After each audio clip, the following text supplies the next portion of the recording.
नमस्कार दोस्तों, मानपूर्ण चैनल में आप सभी का स्वागत है। आज हम आपके लिए एकादशी की व्रत कथा लेकर आए हैं। एक बार की बात है, एक राजा के यहाँ सूखा पड़ा।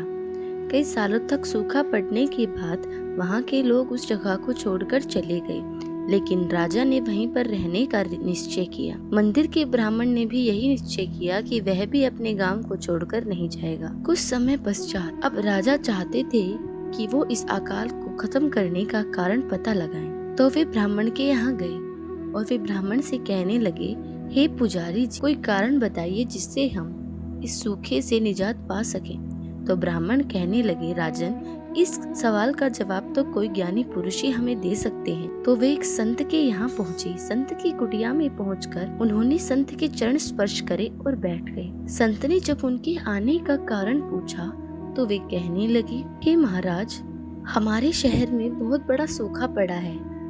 वहाँ पर कोई जीव रहना नहीं चाहता, सभी छोड़कर चले गए हैं। ऐसे तो हमारा राज्य खत्म ही हो जाएगा। आप हमें इस अकाल का कारण बताइए। तो पुजारी जी सोचकर बताने लगे और बोले, राजन, यह बहुत समय पहले की बात है, जब जो आपके साथ ब्राह्मण आए हैं, इनके पूर्वजों ने आपके पूर्वजों को कहा था कि ज्येष्ठ मास में गर्मी का जब समय होता है तो उन्हें बहुत दान करने चाहिए। जल का दान करना चाहिए, फलों का दान करना चाहिए, प्याऊ बनवाने चाहिए, जानवरों के लिए हौद बनवाने चाहिए, पक्षियों के लिए घर बनवाने चाहिए। तब आपके पूर्वजों ने उन ब्राह्मणों की बात को टाल दिया और ध्यान नहीं दिया और कहने लगे कि पानी तो एक अमूल्य वस्तु है जो किसी को भी मिल सकती है, इसका ध्यान करने का क्या फायदा। तो इसे ब्राह्मणों ने अपना अपमान समझा और उन्होंने आपके पूर्वजों को श्राप दिया कि एक दिन जिस पानी को तू अमूल्य बता रहा है, उसी पानी के लिए तू तरसेगा। हे राजन, आज वो श्राप फलित हो रहा है। जब तेरे राज्य में सूखा पड़ा है और तेरे यहाँ कोई नहीं रहना चाहता।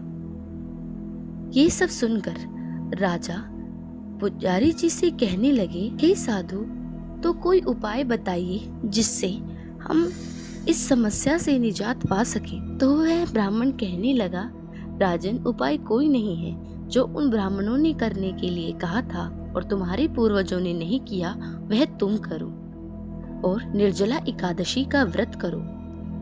यही एक कारण है जिसकी वजह से शायद तुम्हारा श्राप खत्म हो जाए। तो राजा ने यह ठान लिया और जो उसके साथ ब्राह्मण बैठे थे उनके चरण पकड़कर माफी मांगी और अपने पूर्वजों की तरफ से भी माफी मांगने लगे। राजा ने व्रत पूजन किए, प्याऊ बनवाए, जल का दान किया, फल का दान किया और पूरे ज्येष्ठ मास में व्रत किए और निर्जला एकादशी का व्रत किया और राजा के व्रत फलित हुए।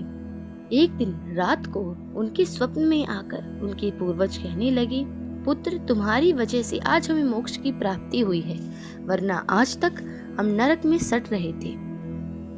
ऐसा सुनकर वह हाथ जोड़कर खड़ा हो जाता है और विष्णु भगवान के सामने माफी मांगने लगता है, जिससे उसके गांव में दोबारा हरियाली आ जाती है और लोग भी वापस आने लगते हैं। तो यह थी कहानी ज्येष्ठ मास में एकादशी के व्रत की। अगर आप एकादशी की व्रत कथा सुनना चाहते हैं तो वह हमारे चैनल पर पहले से ही मौजूद है। धन्यवाद और हमारे चैनल को सब्सक्राइब करना न भूलें। आपका दिन मंगलमय हो।